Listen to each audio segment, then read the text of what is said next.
Welcome back to Metal Planet, I am Max Gray. It's a new release week for heavy metal and hard rock, so here's what's coming out for November 22nd, 2024. The music of Body Count is an amalgamation of a lot of different music genres like crossover thrash, rap metal, thrash metal and hardcore punk. This band is known for featuring in its lineup the rapper Ice-T, which was featured as a guest vocalist in the song Night Stalkers from the most recent Megadeth album The Sick, the Dying and the Dead. Next Friday, Body Count will release its 8th studio album, Merciless, on the label Century Media Records. It will feature many high-profile guests like George Corpse Grinder Fisher of Cannibal Corpse, Joe Badolato of Fit for an Autopsy, Howard Jones, formerly of Killswitch Engage, and Max Cavalera of Soulfly. The album titled 9, written in Roman numerals by the German symphonic power metal band Dawn of Destiny, will also drop on November 22nd. There are some interesting elements in the music of this band. While listening to the single A Child's Hand that was released to promote the album, you can hear that the female vocals of Janet Scherf and the lower male vocals of Jens Faber complement each other well to create a cool Beauty and the Beast effect. In the same track, you can hear that keyboard parts are utilized well to add a depth to the band's music. The next record in this list is from another band from Germany, Defeated Sanity. This technical death metal Bavarian formation is influenced by heavyweight American death metal bands like Death, Cannibal Corpse, Immolation and Suffocation. Defeated Sanity has released many albums, demos and split albums since the mid-90s. The lyrics of this band revolve around the themes of nihilism, mysticism, society and gore. The LP Chronicles of Lunacy, which will contain 8 tracks, will be the band's 7th full-length studio record, and it will be a Season of Mist title. The album Rocka has always been an oddball in the discography of Judas Priest. It was the first record that was released by this band in 1974. It featured a sound inspired by blues rock, psychedelic rock, and progressive rock, before the band adopted the heavy metal sound that it is known for today. With that being said, while listening to this album, you can hear that this formation had potential. For its 50th anniversary, Rocka will be reissued as a remixed and remastered version. Hopefully the remix and remaster job will give this album more punch than it originally had. Marilyn Manson has known his share of controversy in the recent years when multiple sexual abuse allegations were made against him.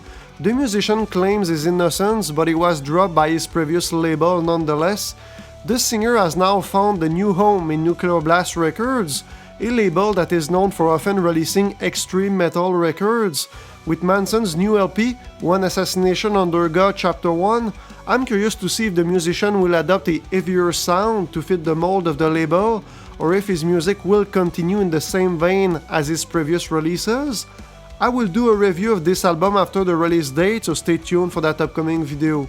Ocean Grove is a nu metal band from the city of Melbourne, Australia that is influenced by many genres like hardcore, grunge, alternative rock and electronic hip-hop. The band members refer to their unusual sound as Oddworld music, a term that they themselves coined.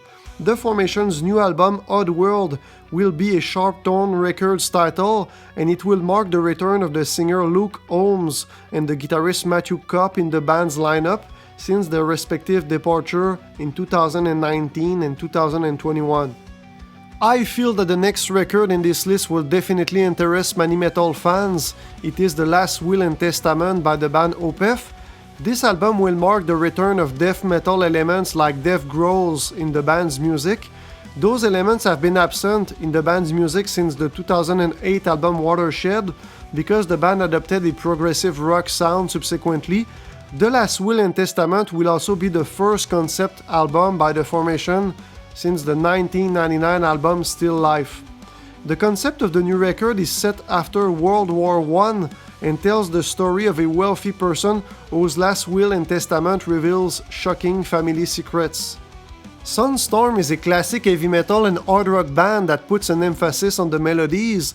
It was originally founded by the singer Jolene Turner, who is known for being the vocalist who sang on many Rainbow albums in the 80s and on the 1990 Deep Purple album Slaves and Masters.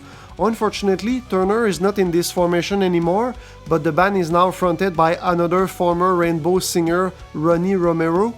The current incarnation of Sunstorm will release on November 22nd a new album, Restless Fight, through Frontiers Records. Next Friday, the band Tygers of Tang from England will release a reissue of its 2008 album Animal Instinct on the Danish label Mighty Music. This record was the first to feature the singer Jacopo May, who is still fronting the band to this day. Tygers of Tang is an important formation in the history of metal music. It was an early influence for the band Metallica, and its debut album Wildcat is often cited as one of the best new wave of British heavy metal records of all time. The Animal Instinct reissue will feature a new artwork, and it will contain a bonus track called Don't Say Rock and Roll Is Gonna Die that wasn't included in the original release. If you learned something from this video and plan to give a listen to one or many of the albums presented today, smash the like button on the way out and consider subscribing. It helps the channel. There is a new releases of the week video like this one every week on this channel, so that might interest you. Thanks for your support. Let me know in the comments below which album from this week interests you the most. I always like to hear your thoughts on the new releases. So that's it for me for today. Thanks for watching, and I'll catch you in the next one.